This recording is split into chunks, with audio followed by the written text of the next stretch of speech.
지금 3일 동안 계속되고 이제 오늘 마지막 내일 저녁 때 또 있죠. 그래서 오후 강의는 이제 마지막 강의인데요.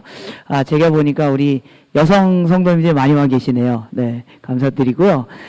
여러분 이렇게 뭐 무슨 집회하고 이러면 되게 앞에 나와서 뭐 이렇게 강의하고 또 뭐 이렇게 무슨 뭐 대회장 뭐 이런 거 되게 남성들이 많이 하지 않습니까? 근데 그 다 뻥인 거 아시죠? 실제 선교지에서도 보고하면 남성들이 나와서 막 보고하고 막 이러지만 실제 선교지 필드에서 정말로 선교하시는 분들은 다 자매님들인 거 여러분 아시죠? 네. 그래서 자매들 많이 격려를 받으시고요. 왜냐하면 세계 선교사 중에 3분의 2 정도가 자매들입니다. 왜냐하면 이제 3분의 1 정도는 싱글로 와 계신 자매님들 계시고 3분의 1 정도는 안 되지만 거의 한 20%.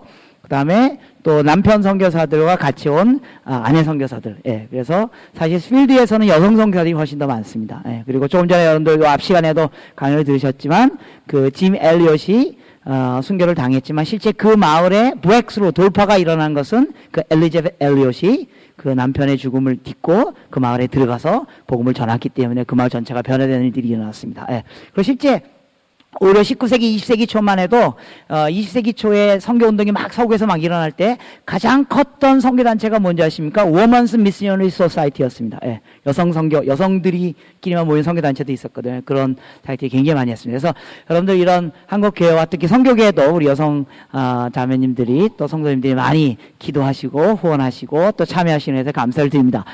제가 여러분들과 같이 나눌 것은요, 세계 선교의 상황과 특별히 한인교회들이 어떤 일들을 해야 될 것인가 하는 것에 대해서 얘기를 나누도록 합니다.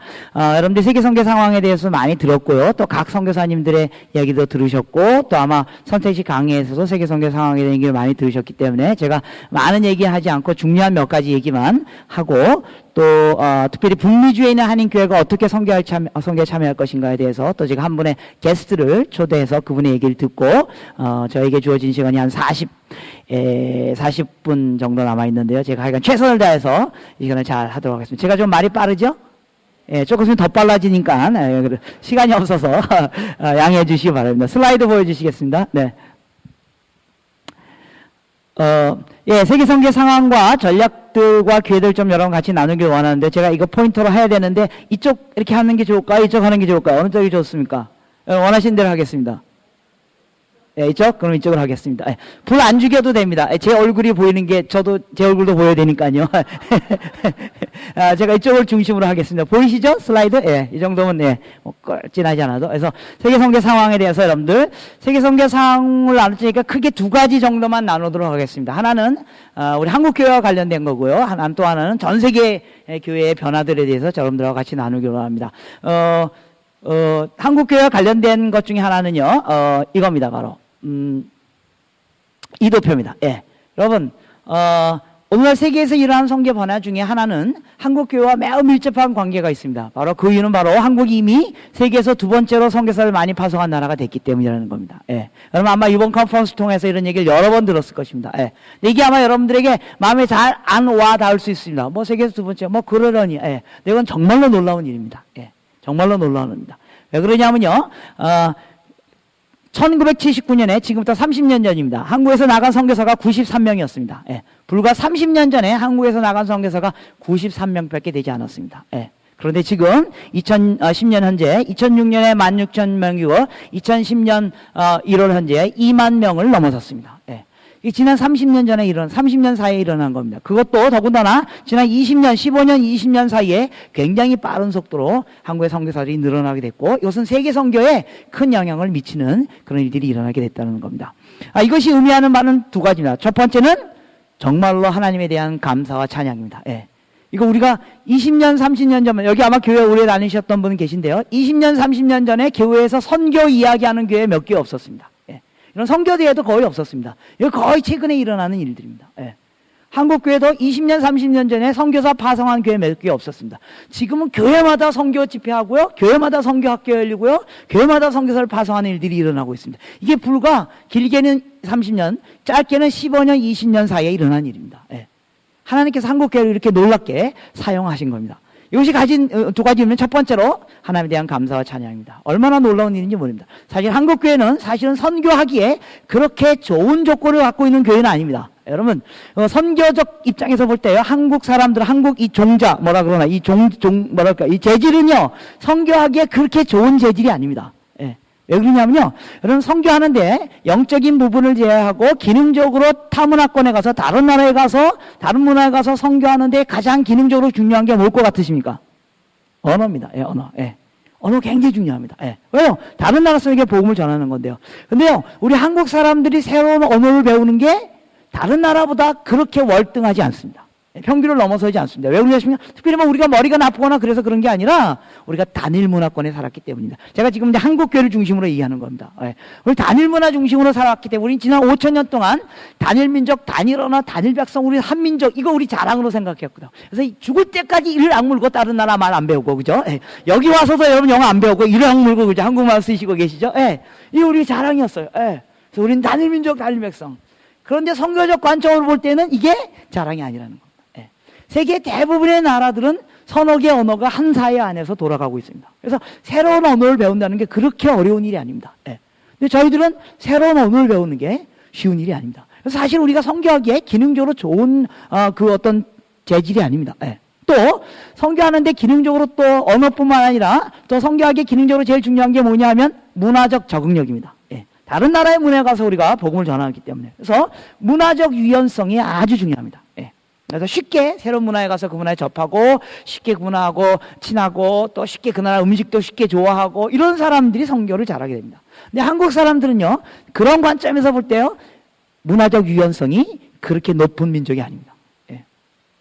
여러분, 한국 사람들이 굉장히 이렇게 딱딱한 거 여러분 아십니까? 예. 한국 문화가 아주 안 유연합니다. 예.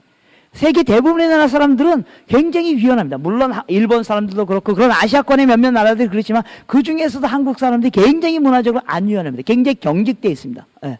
그래서 새로운 문화에 적응하는 것이 쉬운 일은 아닙니다. 예. 가장 경직된 것을 상징적으로 보여주는 게, 여러분들은 이제 그런 상황이 지금 안 살기 때문에 한국은 아파트에 많이 삽니다. 저도 아파트에 사는데요. 아파트에서 우리가 얼마나 경직된 줄 아십니까? 아파트에 엘리베이터에 딱 탔는데 옆에 한 사람이 딱 서 있어. 끝까지 아무 얘기도 안 하고 올라갑니다. 끝까지. 20층까지. 근데 그 사람이 우리 거의 롤에 사는 사람이거든요. 예. 근데 끝까지 딱, 이 사람이 이쪽 거울 보고 있고, 이 사람이 이쪽 거울 보고 있고, 예. 끝까지, 예. 예. 한국 사람들, 이게 경직되어 있습니다. 굉장히. 그래서 여러 나라 사람들 모여있는 곳에 가서 한국 사람 발견하는 방법이 뭔지 아십니까? 여러 나라 사람 딱, 아시아는 같은 얼굴 비슷한 아시아 사람들끼리 모여있어도 그 중에 한국 사람입니다. 예. 제가 화난 게 아닙니다. 원래 그렇습니다. 예, 굉장히 경직되어 있습니다. 보기에. 예, 그래서 문화적으로 우리가 안 유연한 민족에 속합니다. 그럼에도 불구하고 하나님이 이 민족을 사용하고 계십니다. 예, 이게 은혜입니다. 예, 고린도전서에 보면 하나님께서 지혜 없는 자들을 들어서 오히려 지혜롭다고 하는 사람을 부끄럽게 하시겠다고. 예, 한국 민족같이 전쟁 많고 고난 많고 그리고 문화적으로 유연하지 않고 이런 민족을 하나님이 들어 사용하시는 것. 이건 놀라운 축복입니다. 이런 놀라운 일을 이루시는 하나님 우리가 찬양해야 마땅합니다. 네. 여러분 20년 30년 전에 한국교회 여의도에서 막 모여서 200만 명 300만 모였을 때 우리가 했던 얘기 뭔지 우리가 세계복음화의 가장 강력한 국가가 됩시다 이런 얘기 안 했습니다. 그때 했던 얘기가 겨우 민족복음화였습니다. 우리 민족을 복음하죠. 하나님이 지난 20년 30년 동안 우리 민족을 뛰어넘어서 세계를 복음화하는 일에 이 민족을 사용하고 계신다는 겁니다. 네. 이것을 보고 많은 나라 사람들이 놀라워하고 있는 겁니다. 그래서 이 도표는 우리에게 그런 의미를 가져다 줍니다. 그런데 이제 여기서 우리가 좀 더, 그 다음에 두 번째, 우리가 이 도표가 갖는 또 다른 측면이 있습니다. 하나는, 예를 들면, 1979년에 우리가 93명 정도 선교사를 보냈습니다. 예. 여러분 혹시 학교 다닐 때, 꼴찌해 보신 적 있으십니까? 없으십니까? 네. 저는 학교 다닐 때 꼴찌해 본 적이 있습니다. 예. 제가 저희 반 63명 중에 제가 63등을 해본 적이 있거든요. 예. 근데요, 제가 그 다음 달 열심히 공부했습니다. 나 이래서는 안 돼. 이래서 내 인생 안 되겠다. 그래서 제가 열심히 공부했습니다. 그래서 제가 그 다음 달에 61등이 됐습니다. 저희 반에 무슨 일이 일어나겠습니까? 아무 일도 안 일어납니다. 그러니까 제가 옆에 거 하나 까닝 해가지고 그냥 시험 문제 한 개 더 맞췄는가 보다. 아무 일도 안 일어납니다. 우리 반에 아무런 변화가 안 일어납니다. 바로 이겁니다. 우리가 1979년에 선교사를 93명 보내던 94명 보내던 95명 보내던 세계 선교에 아무 영향이 없습니다. 뭐 가서 선교사 일을 잘하던 못하던 다 말아먹던 뭐 엄청난 성과를 이루던 세계 선교에 아무 영향이 없습니다. 왜요? 소그룹이니까, 작은 그룹이니까요. 네. 여러분, 혹시 학교 다닐 때 1등 해보신 적 있으십니까? 할렐루야. 네. 거기 공부 못하는 고등학교였군요. 네. 저 학교 다닐 때요, 제가 3등 해본 적이 있거든요. 네. 그래서 그 다음 달에 제가 또 열심히 공부했습니다. 그래가지고 그 다음 달에 제가 1등이 됐습니다. 저희 반에 무슨 일이 일어나겠습니까? 난리가 납니다. 야, 우와! 제가 무슨 비법을 갖고 있길래 3등 하던 애가 1등이 됐냐? 반에서 난리가 납니다. 무슨 얘기입니까? 우리가 선교사를 93명 보낼 때는요, 큰 영향을 미치지 않았습니다. 큰 세계 선교에 큰 영향을 미치지 않았습니다. 우리가 세계에서 선교사 두 번째로 보내고요, 선교사를 거의 2만 명, 전 세계 여러분들 이번에 이 손을 통해서 들으셨지 않습니까? 전 세계 모든 곳에 선교사님들이 가 있는 겁니다. 네. 그래서 세계에서 두 번째로 선교사를 많이 파송한 나라가 되었습니다. 이것이 무엇을 의미하냐면, 이제 세계 선교의 전체적인 흐름이 한국 교회에 의해서, 한국 선교사들에 의해서 좌지우지 될 수 있다는 겁니다. 그러니까 한편으로는 이렇게 많은 선교사들이 나간 것이 우리에게 큰 축복이지만, 또 한편으로는 이게 우리에게 이제 책임이라는 겁니다. 네. 이제 우리 한국 교회가 어떻게 선교하는가에 따라서 세계 선교의 흐름이 바뀌게 된다는 겁니다. 네. 여러분들이 아마 이번 컨퍼런스를 통해서 이미 그것을 경험하셨을 것입니다. 한국 선교사가 어떤 일이, 여러분들 지난 몇 주간 사이에도 전 세계 선교 현장에서 한국 선교사들이 피납당하고 또 사살당하고 그 다음에 또 체포당하고 이런 일이 계속 일어나는 거 계속 들으시죠? 일반 미디어를 통해서도 나옵니다. 네. 바로 어제 그제 필리핀에 있던 한 선교사님이 공항에서 피격당하셨죠? 또 한 달 전에 예멘에서, 또 얼마 전에 리비아에서, 예, 계속 이런 일들이 일어나고 있습니다. 그리고 그 선교사들이 어떻게 사역하는가에 따라 세계 선교의 방향과 흐름이 바뀌는 그런 시대에 저희가 와 있다는 겁니다. 예. 그래서 우리가 이렇게 한국교회가 세계 선교의 중요한 역할도 하는 것이 한편에는 큰 축복이지만 또 한편에는 큰 책임입니다. 좀 더 부정적인 얘기를 한다면 좀 부담입니다. 사실 부담입니다. 예.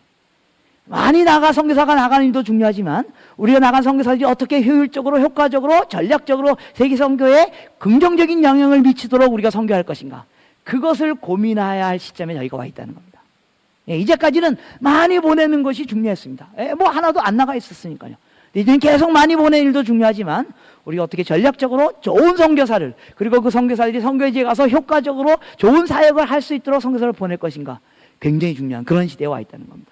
그래서 여러분 교회에서 한 번 단기팀 보내는 거, 여러분 교회에서 선교사 한 사람 파송하는 거가 세계 선교의 전체에 영향을 미친다는 겁니다. 예, 비근한 예로 지난 2년 전에 아프간 사건 여러분 아시지 않습니까? 한국교회 한 팀의 사건으로 인해서 세계 선교의 지형이 바뀌는 일들이 일어나게 됐다는 겁니다. 예, 긍정적이든 부정적이든. 예. 그런 의미에서 우리는 참으로 지금 선교했던 것보다 훨씬 더 전략적이고, 그리고 영적으로 엄청나게 기도하고 하나님의 지혜를 구하면서 이 사역을 해야 할 그런 시점에 저희가 와 있다는 것입니다. 예. 그 다음 그림이요. 예. 제가 넘길 수 있습니다. 네. 예.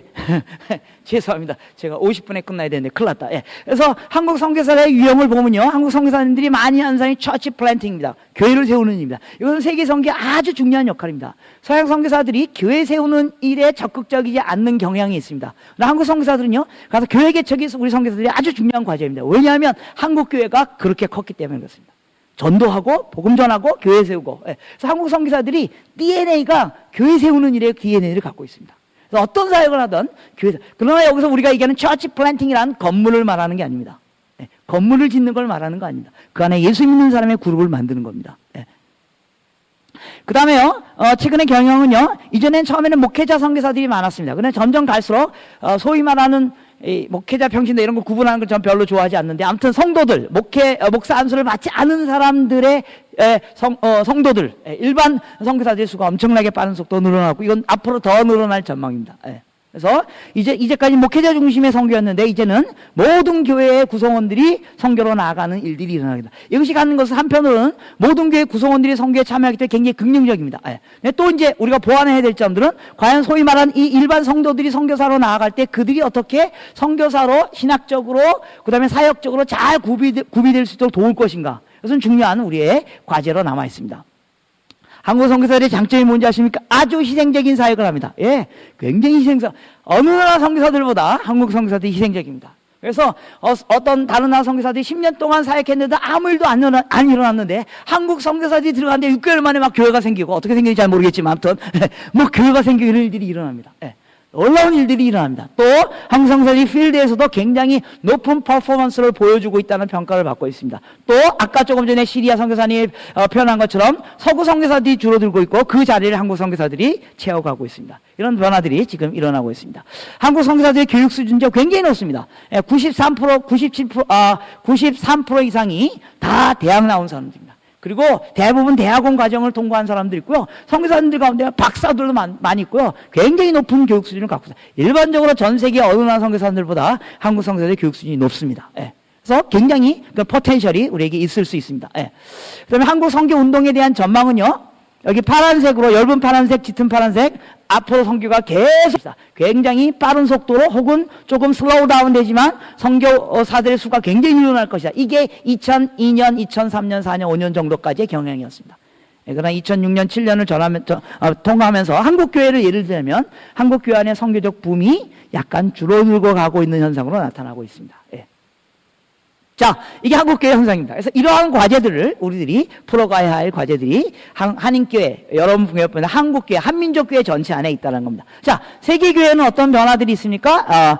제일 큰 변화를 얘기한다면 바로 이 그림입니다. 저는 이 그림을 볼 때 막 가슴이 벅찬데, 여러분 안 벅차 오르시죠? 제가 이제 설명하면 여러분 벅차 오르실 겁니다. 무슨 얘기냐면, 이게 세계 기독교 인구입니다. 세계 기독교 인구 중에 1900년만 해도 세계 기독교 인구의 80% 이상이 다 파란색 지역에 살고 있는 사람들. 그래서 파란색 지역은 유럽과 북미 지역입니다. 그러니까 불과지부터 100년 전만 해도 세계 기독교 인구 중에 80% 이상이 다 소위 말하는 서구 사람들이었습니다. 근데 이분들이 열심히 아시아, 아프리카, 남미 지역, 이게 노란색은 아시아, 아프리카, 남미 지역, 소위 말하는 비서구 지역입니다. 이 지역이 열심히 복음을 전했습니다. 그래서 1800년 말, 1900년 초에. 그래서 한국에서 선교사가 온 데도 1885년, 80년 이때죠. 그래서 선교사님들이 왔습니다. 그리고 조금 전에 우리가 간증을 드렸던 짐 엘리엇, 이분들도 1900년 초에 남미로 가는. 그래서 이 서구 선교사들이 이 지역을 복음하는 일에 열심을 다했습니다. 그리고 그 결과 이 지역에 교회가 세워지고 그 다음에 그리스도인의 숫자가 늘어나기 시작했습니다. 그런데 놀라운 현상은요, 1980년에 이르러서 서구에 살고 있는 그리스도인과 비서구에 살고 있는 그리스도인의 숫자가 50대 50 동일해지기 시작했습니다.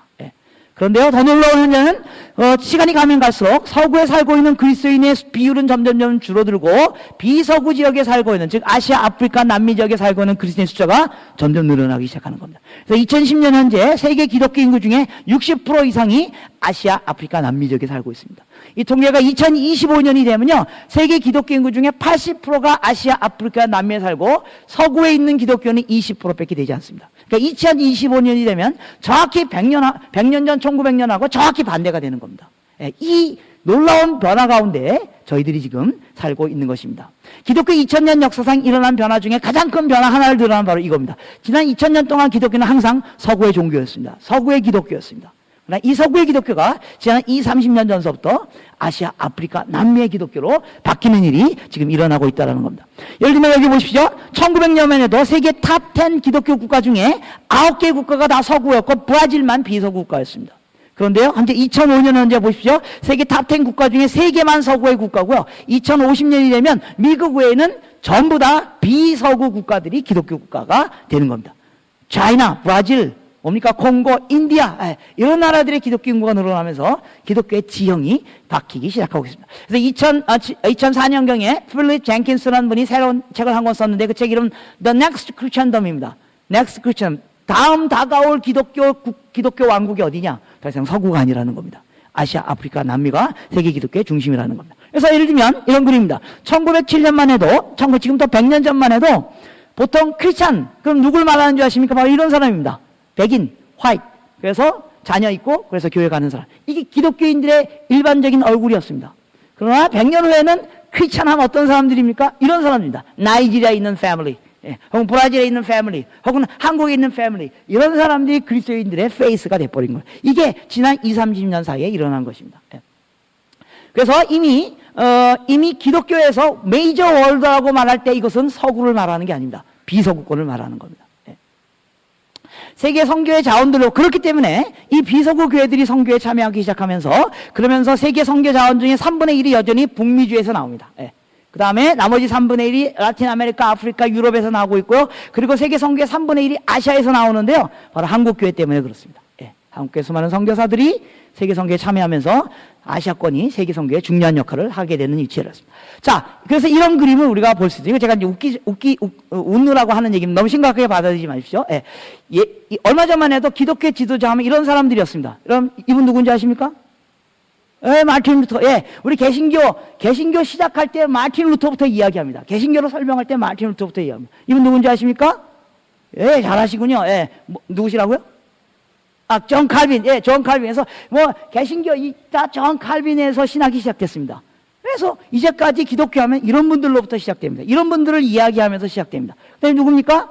허슨 텔러입니다. 누굽니까? 윌리엄 캐리입니다. 예, 여러분, 성교 얘기할 때 허슨 텔러가 어쩌고, 윌리엄 캐리가 어쩌고, 이제까지 그렇게 얘기해 왔습니다. 이게 지금까지 세계 상황입니다. 예, 근데 앞으로 어떻게 바뀌는지 아십니까? 세계 기독교의 페이스가 이렇게 바뀝니다. 여러분, 이분 누군지 아십니까? 잘 모르시죠? 저도 잘 모릅니다. 예. 아프리카, 이집트의 지도자입니다. 예. 여러분, 최근에 아프리카가 기독교가 뜨는 거 아시죠? 예. 세계에서 지금 가장 활발하게 기독교 운동이 일어난 지역이 아프리카 지역입니다. 예. 그래서 월드컵도 아프리카에서 일어나고 제3차 로잔 대회도 아프리카에서 일어나고, 예. 자, 아프리카가 세계 기독교. 지금 런던에서 가장 큰 교회가 아프리카 사람 교회입니다. 여러분, 제가 말 이 정도 속도 괜찮으십니까? 예, 조금 더 빨리 해도 괜찮겠죠? 예, 오케이. 예. 그 다음에 이 사람 누군지 아십니까? 이 사람? 어느 나라 얼굴처럼 보이십니까? 인도계 사람입니다. 이 사람 아지스 파로나드라고 스리랑카의 그 선교 지도자입니다. 예. 이분은 누구냐 하면 그 남반부 인도계를 대표하는 지도자입니다. 그리고 전 세계적인 유명한 컨퍼런스 열리면 이 사람이 다 스피커입니다. 예. 요번에 그 로잔에 남아프리카에서 열린 전 세계 기독교 지도자가 모이는 로잔 3차 대회에서 첫 번째 성경 강의 강사가 아지스 파로나드입니다. 예. 더 이상 서구 사람들이 주도하지 않습니다. 예. 그 다음에 이 사람 누군지 아십니까? 잘 모르시죠? 여러분 비슷하게 생겼죠? 예. 저희 사무실에서 일하는 간사님인데 이 사람이 지도자가 될지는 두고 봐야 되겠는데, 예. 지금 하는 짓으로 봐서는 안 될 것 같은데, 예. 아무튼 예. 그 다음에 서양 사람들, 예. 페이스가 바뀌는 겁니다. 예. 세계 기독교의 페이스. 여러분들 한 10년 전만 해도 선교할 때 뭐가 중요한데 패스포드가 중요했습니다. 패스포드. 어느 나라 패스포드를 갖고 있냐. 예. 그래서 한 10년, 20년 전만 해도 미국 패스포드 갖고 있으면 못 가는 나라가 없었습니다. 예. 그래서 일부 선교사들이 미국에 와서 일부러 미국 패스포드를 얻어가지고 선교지로 가기도 했었습니다. 그런데 여러분 아세요? 지금 미국 패스포드 갖고 있으면 우리가 들어가야 할 시리아, 중앙아시아, 중동지만 다 못 들어가는 거 아시죠? 예. 예. 여러분, 이제는 패스포드가 중요한 게 아니라 이 페이스가 중요합니다. 페이스가. 예. 저렇게 키 크고 눈 파랗고 눈 파랗고 코 크고 이런 분들은 이 중앙아시아, 중동지에 잘 못 들어갑니다. 예. 어떤 사람이 들어간지 아십니까? 저 여러분처럼 눈 쭉 찢어져가지고 쌍꺼풀 세 번씩 가서 제자리에 있는 사람들, 이런 사람들 키 조그맣고 코 납작하고 이런 사람들 풀이 막 들어갑니다. 막 들어갈 수 있습니다. 이런 시대가 바로 불과 10년, 20년 사이에 일어난 일입니다. 기독교 전체 페이스가 바뀌는 시점에 저희들이 와 있습니다.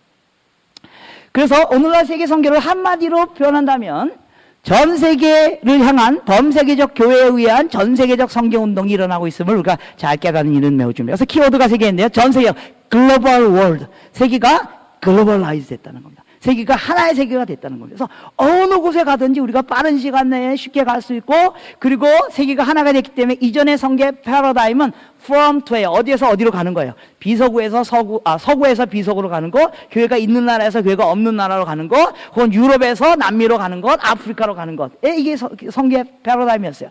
오늘날 선교 패러다임 from everywhere to everywhere. 모든 곳이 선교제예요. 모든 곳에서 모든 곳으로 선교로 나가는 거예요.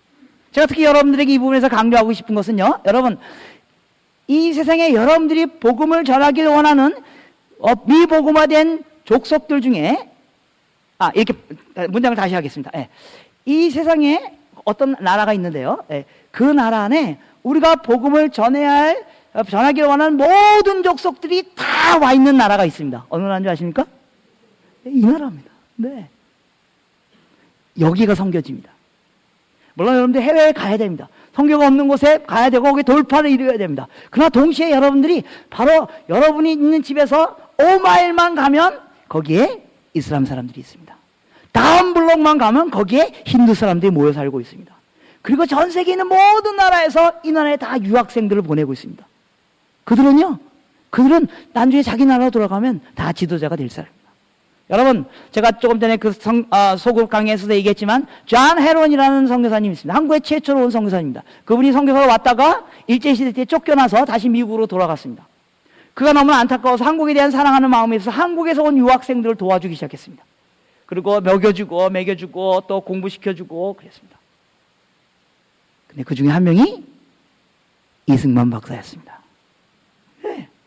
그래서 이승만 박사가 대통령 할 때 존 헤런이 한국에 와서 제가 여기에 묻히고 싶습니다. 그래서 존 헤런의 무덤이 한국에 있는 겁니다. 네. 여기가 선교지입니다. 이게 세계화된 상황입니다. 네. 그래서 여러분 선교를 이제 선교대에 참석하고 그 다음에 나는 선교사로 안 나갈 거니까 나는 선교하고 상관없다. 아니에요. 여러분들이 여기서 선교하실 수 있습니다. 그 시대에 와 있는 겁니다. 그 다음에 글로벌 처치, 아까도 얘기했던 것처럼 이제 서구교회만 선교하는 게 아니라 온 세계 교회가 함께 선교하는 겁니다. 그래서 어떻게 우리가 서구교회와 비서구가 함께 힘을 합해서 선교할 것인가? 예, 저는요 오늘 이렇게 여기에 뭐 서구의 선교사님도 오고 더 와야 됩니다. 더 같이 교류해야 됩니다. 저는 이 컨퍼런스가 좀 더 발전되면 이 주변에 있는 많은 그 미국 교회들과 같이 했으면 좋겠습니다. 저 옆에 중국 교회 이미 참여하고 있죠? 예, 저 인디아 교회 같이 하는 겁니다. 같이 힘을 하는 거, 같이 파트너. 왜요? 우리 선교사들이 중국 인디아에 다 가 있기 때문에요. 예. 그래서 글로벌 처치, 온 세계에 있는 교회들이 함께 힘을 합하는 겁니다. 그런 시대에 와 있다는 겁니다. 그래서 글로벌 미션, 전 세계적 선교가 일어나는 그런 시대에 와 있습니다.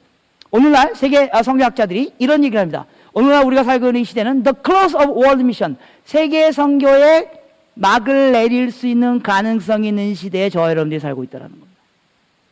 세계 선교 언제 끝나죠?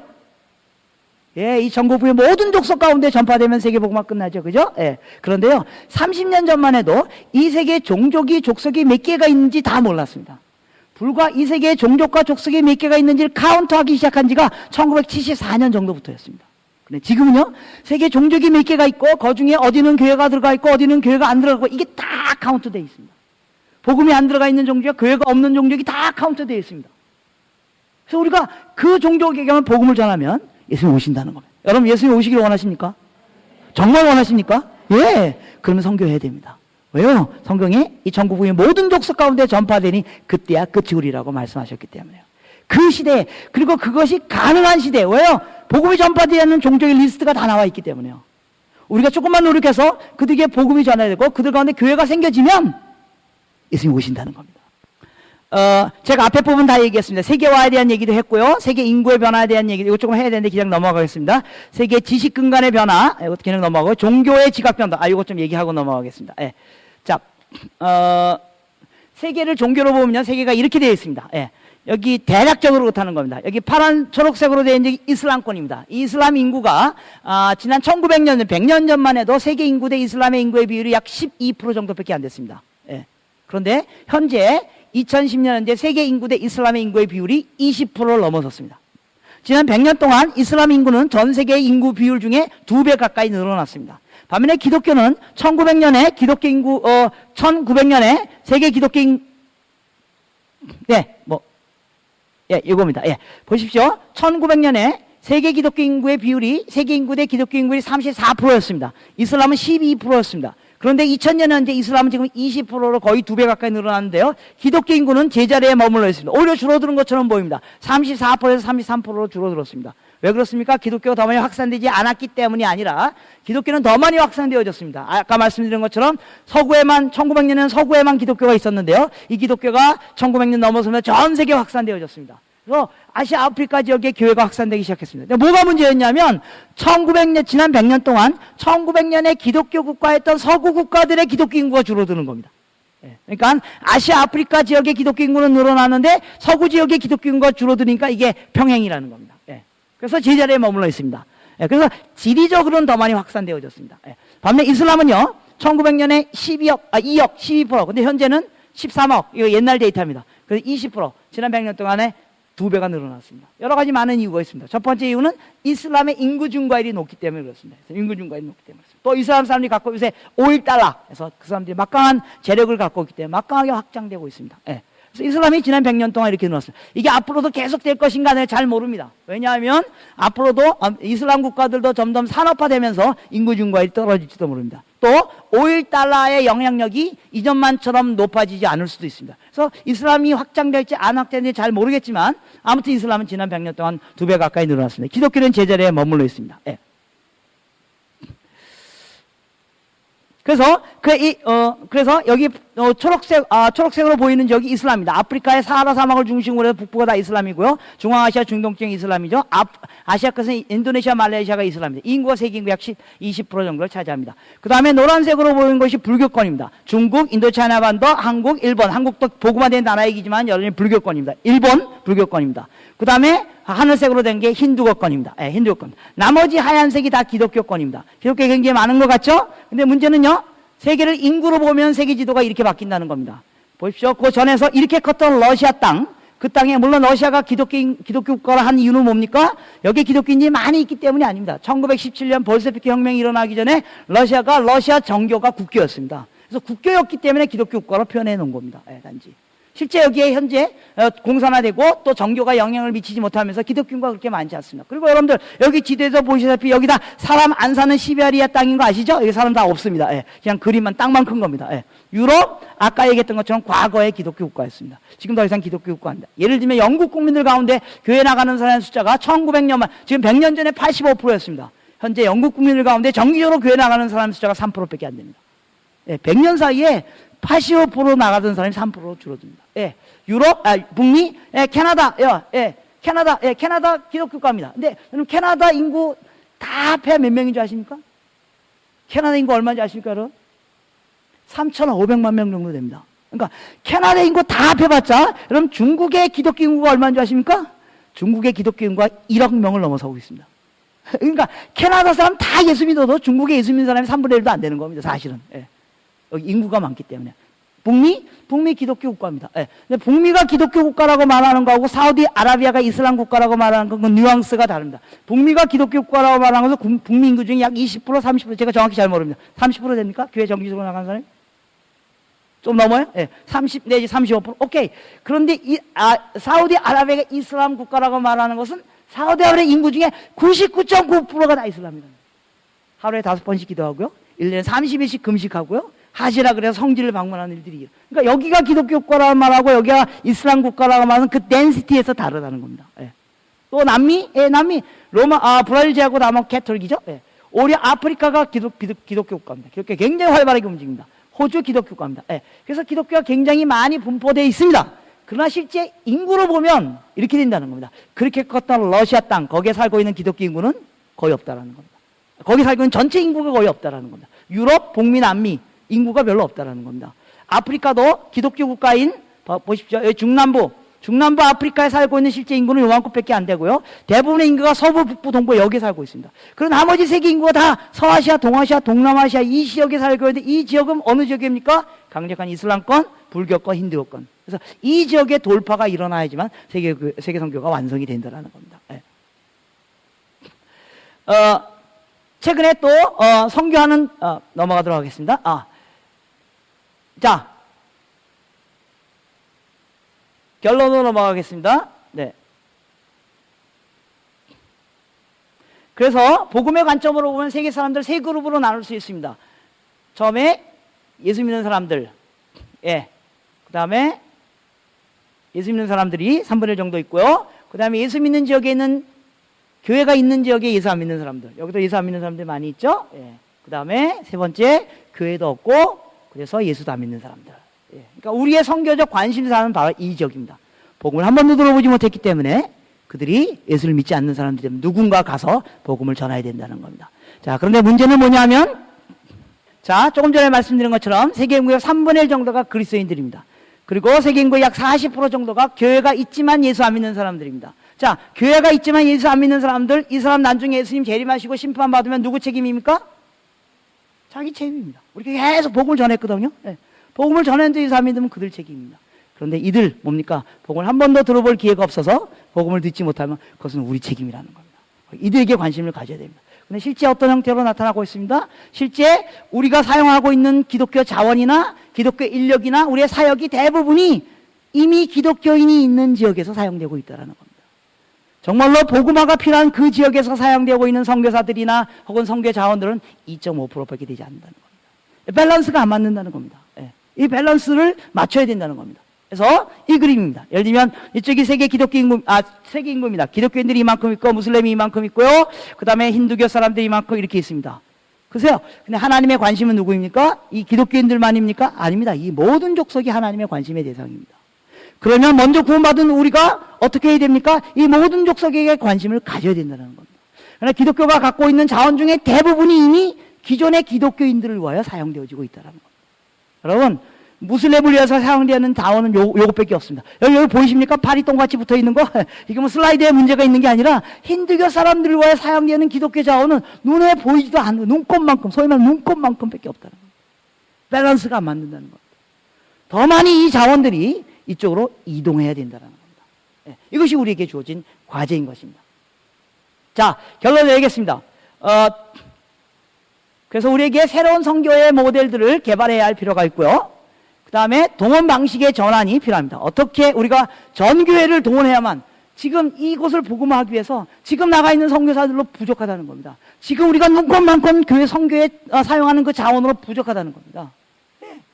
그래서 전 교회가 선교에 동력화되어지는 일들이 일어나야 합니다. 또 모든 계층, 단순히 선교사로 나가는 그런 계층뿐만 아니라 교회 모든 계층이 선교에 동력화되어야 할 필요가 있습니다. 또 역할 분담, 어떤 사람은 가는 역할로, 어떤 사람은 보내는 역할로, 또 여러분들이 국내에 남아있다고 우리는 선교에 참여하지 않는 게 아니라 여기서 여러분들이 할 수 있는 영역의 선교에 참여 방법들을 찾아가는 일들이 여러분들에게 필요합니다. 저 바깥에 나가면 한철의 선교 아이디어 50일이라고 있는데, 제가 제 책에서 대단히 죄송한데, 여러분들이 국내에서도 선교에 참여할 수 있는 여러 가지 다양한 방법들이 있습니다. 그걸 통해서 선교에 참여하는 일들이 일어나야만 합니다. 그 다음에 과제 중심의 선교 동원. 아까 과제 중심은 뭡니까? 미복음화된 지역 중심으로 우리가 선교를 해야 된다는 겁니다. 또 남은 과업, 똑같은 얘기입니다. 우리에게 남겨진 과업이 있다는 겁니다. 이걸 완수해야지만 예수님이 재림하신다는 겁니다. 또 전방 개척, 같은 얘기입니다. 지리적으로 영역별로 우리가 최전방 지역에 선교사를 보내야 된다는 겁니다. 여기 아마 제가 보니까 이번에 북부 아프리카 불어권 무슬림 지역에서 사역하신 선교사님들이 많이 오신 것 같아요. 그 지역에 정말로 우리가 선교가 필요합니다. 북부 아프리카 무슬림 불어권, 여러분 이 말이 갖는 의미를 아십니까? 굉장히 많은 장벽이 있다는 겁니다. 무슬림에게 들어가는 것도 장벽인데 거기가 또 불어권이에요. 여러분 불어 굉장히 익숙치 않죠? 그 다음에 또 아프리카권이에요. 이런 지역에 최전방 지역에 선교사들을 보내고 우리가 지원하는 일들이 동시에 강화되어야만 한다는 겁니다. 젊은이들, 제가 계속 얘기했지만 젊은이들이 선교사로 나가게 됩니다. 여러분들 가운데 최근에 시니어 선교에서 시니어들도 선교사로 나갈 수 있습니다. 얼마든지 여러분들이 여러분의 커리어를 통해 선교에 사역 나갈 수 있습니다. 그러나 선교사로 장기 선교사, 롱텀 선교사로 나가는 중요한 그룹은 바로 이 젊은이들 그룹입니다. 그들이 젊었을 때 선교에 도전을 받고 준비해서 선교사로 나가서 평생 동안 사역하는 일들이 일어납니다. 그럼 제가 이번 컨퍼런스에 조금 아쉬운 것은 젊은이 그룹들이 많이 와 있지 않다는 겁니다. 젊은이 그룹들이 이런 모임에 오셔야 됩니다. 그래서 그들이 도전을 받고 선교사로 나가는 일들이 일어나야만 합니다. 그 다음에 마지막으로 디아스포라 교회를 동원하는 일입니다. 여러분 디아스포라 교회 동원에 대해서는 여러분들 굉장히 많이 들었을 것입니다. 여러분들이 생각한 것보다 여러분들이 훨씬 더 전략적으로 상황적으로 중요한 위치에 있다는 얘기를 여러분 여러 번 들었을 것입니다. 그래서 여러분의 교회들이 동원되어야만 할 것입니다. 이 시간에 제가 한 분을 소개하기를 원합니다. 이분은 여기 어렸을 때 미주로 이민 와서 현재 미주에 있는 한인 교회들을 선교에 동원하는 그런 사역을 하고 있는 위클립의 오정호 선교사님입니다. 이 선교사님이 최근에 이제 미주 교회의 그 변화들에 대해서, 그리고 우리가 어떻게 동원하고 어떤 데 관심을 가져야 될 것인가에 대해서 리서치를 한 것이 있는데요. 잠시 우리가 한 짧은 시간이지만 듣도록 하겠습니다. 여러분 잘 아시죠? 어저께 이미 통역하셨기 때문에. 제가 어떻게 꼴찌하고 1등을 했냐? 이민 와가지고 영어, 미국 역사는 꼴찌했고 수학은 1등 했었습니다. 한국하고 미국은 반대니까 한국은 114, 미국은 411이니까 저는 반대로 하겠습니다. 보시면은 이민 역사를 보면은 사회학자들이 first wave, second wave, third wave라고 하는데요. 이민 역사가 하와이 수순 농장으로 가는 것이 first wave고 second wave가 2차 전쟁 후고, 본격적인 이민이 케네디 대통령이 이민법을 바꾸면서 60년대 말에서 이렇게 70년대에 20몇만 명, 또 80년대에 30몇만 명. 하지만 90년대에 이민이 줄어드는 것을 보였습니다. 그래서 100년 사이에 이민 숫자가 77만 5,646명이었었습니다. 하지만 그것은 영주권 이민자들입니다. 한국에서 영주권을 받고, 물론 이제 수순농장과 또한 2차 전쟁 후에, 한국 전쟁 후에는 아주 극소수의 유학생들이 있었지만 70년대, 80년대는 대수가 영주권 이민 가정들이었었습니다. 하지만 이민국에서 미국 이민국에서 발표한 것은 이것은 Korean Non-Immigration, 그러니까 영주권이 아니라 비영주권, 단기 거주자들, 여행 비자 아니면 유학 비자, 노동 비자 이러한 사람들을 Non-Immigrant Growth라는데 그 사람들은 공항에 들어올 때마다 I-90 폼, I-95죠. 그것을 스탬프를 찍어야 합니다. 그랬었기 때문에 이것이 매년마다 I-95가 여권에 몇 번 찍히냐는 겁니다. 사람 인원수가 아니라 한 사람이 두세 번을 할 수가 있으니까. 하지만 그 중에서 한 75%가 한 사람이라고 합니다. IMF에는 데이터가 없고요. 요것이 보면은 한 2000년도에 들어와서 여기 데이터가 없네요. 요것이 100만 번입니다. 그러니까 2007년도에 드디어 한 해에 한국 여권에 I-95가 찍힌 것이 100만 번이 넘습니다. 한 해에 100만 번이 넘는 것이죠. 2007년, 2008년, 2009년 데이터도 100만 번이 넘습니다. 하지만 나누고 싶은 것은 100년에 걸쳐서 미국에 거주하러 온 사람이 77만 5천이지만 그 후로 한 해에 공항에 들어오면서 한국 여권에 도장이 찍힌 게 100만 번입니다. 주로 75%라면 한 해에 77만 5천 명이 들어온다는 것입니다. 떠나는 사람도 있지만, 그래서 그 100만 번이 누구냐? 가족 이민도 있지만 유학비자와 단기 노동과 비영주 이민자들이 대수라는 것입니다. 가족 이민은 여기 데이터가 나오죠. 2008년도에 노란 색깔이 한국에서 영주권을 받고 떠난 사람, 미국에서 영주권 받은 사람들인데 매해마다 12,000, 11,000, 근데 24,000으로 올라갔는데요. 요 숫자가 15만 7,730명입니다. 하지만 그 중에서 한국에서 영주권을 받고 비행기 타는 사람은 불과 4,000명, 5,000명밖에 안 됩니다. 2만 5천 명 중에서 4,000명, 5,000명이 한국에서 영주권을 받고 비행기를 탄다 하면은 2만 명은 이미 미국에 거주하면서 Change of Status, 체류 변경을 신청해가지고 영주권 받은 그런 사람들이 있는 것이고, 24만 명은 불체자들이고 이렇게 있습니다. 그리고 19만 명 정도는 유학생들, 19만 명이 영주권 받은 자들이고 15만 7천 명이 유학생들과 노동비자를 받고 거주하는 그런 사람들이라서 2000년도에 들어와가지고 2008년, 불과 8년, 9년 지난 사이에 미국에 2008년에 거주하는 자가 늘어난 게 거의 60만이 늘어났습니다. 9년 사이에. 2008년에 불체자가 23만 명이고, 또한 유학생들과 단기 노동 비자로 거주하는 사람이 16만이고, 또한 그 사이에 영주권을 받고 계속 사는 사람이 19만. 21세기에 들어와서 불과 8년, 9년 사이에 거주자가 60만이 늘었습니다. 20세기에 100년 걸쳐서 몇 명이 들어왔다고요? 77만 5천. 21세기에 불과 8년, 9년 사이에 그것을 거의 마치는 거죠. 거의 60만이 됐습니다. 하지만 이민교회의 전체 미국 내 한인 거주자가 증가함에 따라 한국어권과 영어권 문제의 현실인데요. 이것이 보면은 이것이 이제 그 90년대에 EM 사역을 시작하면서 파란색이 우리가 이제 젊은이들입니다. 1.5세, 2세들인데 교육부에서 자라면서 청년이 되면서 교회를 장년부에서 빠져나가는, 이게 빠져나가는 것이 보이죠? 블랙홀이 뒷구멍이 생겨가지고 빠져나가는 것을 우리가 볼 수가 있습니다. 이것이 90년대에 현황이었었습니다. 그래서 우리가 EM 사역도 시작하고 교육부에 전도사도 많이 이중원하는 전도사님도 세우고 그랬었지만, 이제 많은 우리 차세대들이 1.5세, 2세들이 교회를 떠나는 것을 볼 수가 있었습니다. 하지만 이제 21세기에 들어와서는 새로운 장벽이 또 하나 생겼습니다. 이것은 구멍이 아니라 또 다른 장벽이 생기는데요. 이것은 무엇인가 하면은 이민법입니다. 이민법이기 때문에 25세에서 30세, 바로 누군가 하면은 조기 유학생 온 학생들이 대학까지는 학생 비자로 여기가 거주가 가능하고요. 대학원, 박사학위까지도 가능합니다. 포스닥까지도 가능합니다.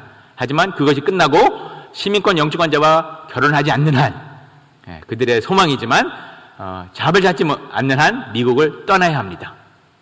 지금 상황에서 불체자가 될 수는 없으니까요. 그렇기 때문에 이민법으로 향해서 25세에서 30세에 있는 우리 젊은이들이 새로운 장벽이 생겼습니다. 이민교회에 더 이상 있을 수가 없는 숫자입니다.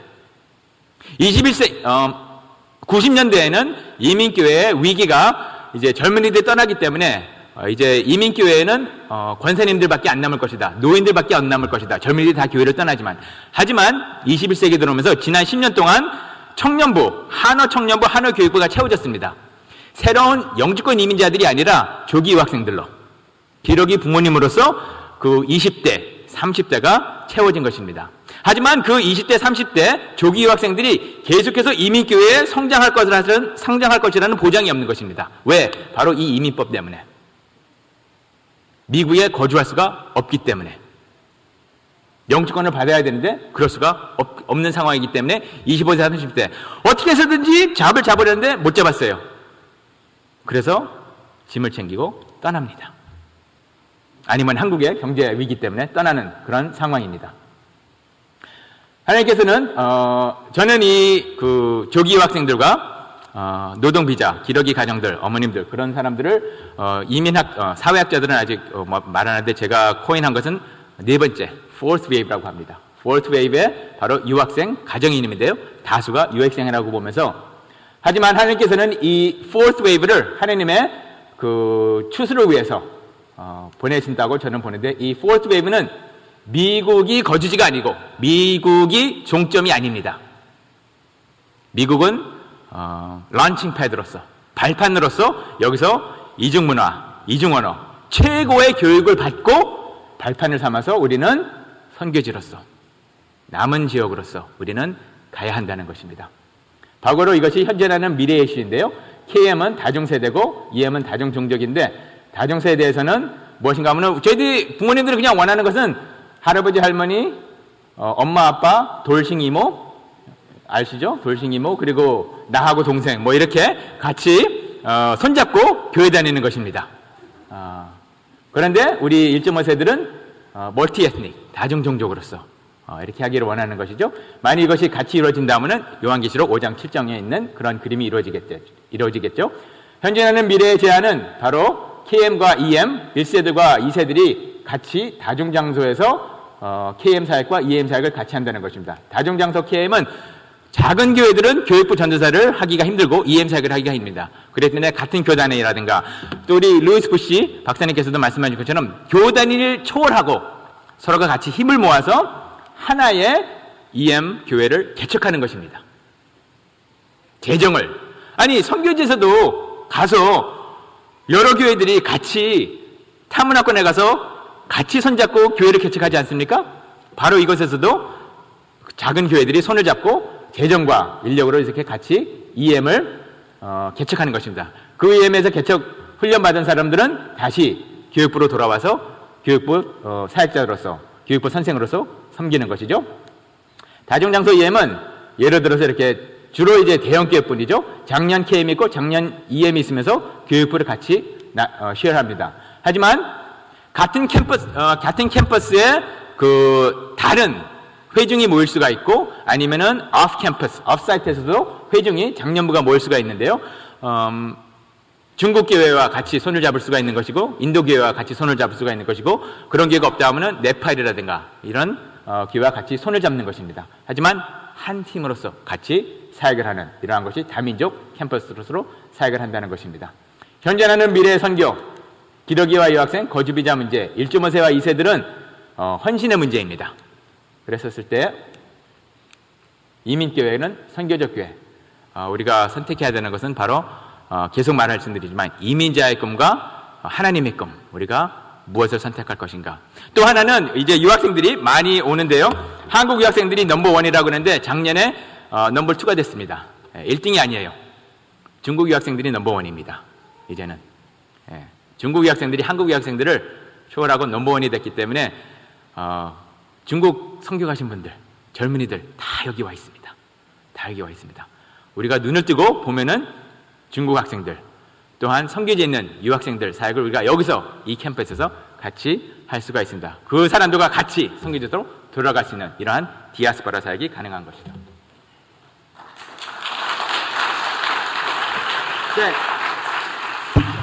네, 결론을 내리겠습니다. 여러분들 너무 짧은 시간에 너무 많은 얘기를 들었습니다. 오정호 선교사님 얘기만 들어도 여러분들 골치가 아프시죠? 예. 예. 그래서 나중에 모셔다가 좀 자세히 들으십시오. 제가 전달하려고 하는 것은 우리에게 기회와 기회라는 겁니다. 위기라는 거. 위기가 기회라는 겁니다. 예. 위기와 찬스가 우리에게 함께 있다라는 겁니다. 예. 새로운 세대들이 몰려오면서 이들로 우리가 어떻게 잘 동력함으로 말미암아 그리 단지 아메리칸 드림에 머물러 있지 않게 하시고 킹덤 드림, 하나님의 꿈을 갖고 여기에 안주하려고 하지 않고 오히려 전 열방을 향하여 나가는 엄청난 자원을 일으킬 수 있는 플랫폼이 한인교회가 될 수 있다는 겁니다. 네. 여러분, 한인교회 역사상 가장 중요한 트랜지션이, 특별히 하나님 나라 선교적 관점에서 볼 때 가장 트랜지션을 일으킬 수 있는 시기가 지금이라는 겁니다. 네. 이거 10년 후에 또 어떻게 바뀔지 모릅니다. 네. 그러기 위해서 마지막에 얘기한 것처럼 연합하는 일입니다. 함께 힘을 모으는 일입니다. 여러분, 우리가 다 조금 하지 않습니까? 힘을 모으는 일입니다. 그런 의미에서 이 연합선교대회가 갖는 상징적인 의미는 가장 중요합니다. 함께 힘을 모았을 때 하나님께서 우리에게 새로운 비전들을 주시고, 그리고 하나님께서 우리를 통해서 역사하실 일이 일어나게 될 것이죠. 결론을 내리겠습니다. 우리에게 과제는 우선순위입니다. 네. 여러분, 개인적으로 우선순위를 결정하기를 원해요. 여러분, 이번 컨퍼런스를 통해서 제가 여러분에게 개인적으로, 이거 아주 주최 측의 의도와 상관없이 제가 개인적으로 기대하는 것은 여러분이 선교사로 헌신하는 거 별로 기대하지 않습니다. 기분 나쁘시죠? 네. 여기 한 200명 정도인데, 여기 200명? 한 152명 이제, 여러분 152명 중에 50명이 선교사로 헌신하면 제 손에 장을 지질 겁니다. 네. 10명도 선교사로 헌신하지 않을지도 모릅니다. 기분 나쁘십니까? 네, 그럼 다 나가세요. 네. 제 손에 장을 지십시오. 네. 저는 할렐루야고. 좋죠? 네. 여러분에게 중요한 것은 훨씬 더 중요한 일이 있습니다.